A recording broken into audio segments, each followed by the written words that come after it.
భవిష్యత్తులో హిజాబ్ ధరించిన మహిళ భారత ప్రధాని అవుతారంటూ ఐఎంఎం చీఫ్ అసదుద్దీన్ ఓవైసీ చేసిన వ్యాఖ్యలపై కేంద్ర హోంశాఖ సహాయ మంత్రి బండి సంజయ్ ఘాటుగా స్పందించారు.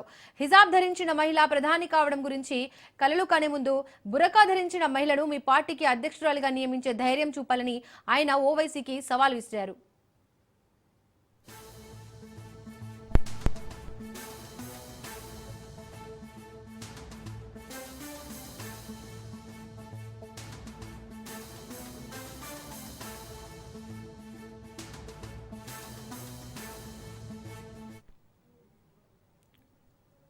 ఎక్స్ వేదికగా బండి సంజయ్ స్పందించారు. ఎంఐఎం పార్టీ ఇప్పటి వరకు ఎంతమంది ముస్లిం మహిళలకు ఎమ్మెల్యే లేదా ఎంపీ టికెట్లు ఇచ్చింది? పార్టీలో కీలక నిర్ణయాలు తీసుకునే పదవుల్లో ఎంతమంది మహిళలు ఉన్నారు అని ఆయన ప్రశ్నించారు. కేవలం నినాదాలతో మహిళలకు ప్రాతినిధ్యం కల్పించినట్టు కాదని విమర్శించారు.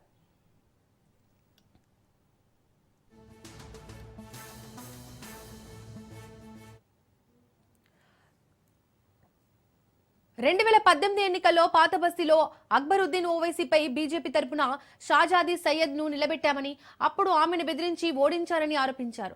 ప్రస్తుతం ఆమె జాతీయ మైనారిటీ కమిషన్ లో సేవలు అందిస్తున్నారని గుర్తు చేశారు. సాధికారత గురించి మాట్లాడే ఓవైసీ పార్టీలోనూ ఇంట్లోనూ మహిళలపై ఆంక్షలు విధిస్తారని సంజయ్ విమర్శలు గుప్పించారు.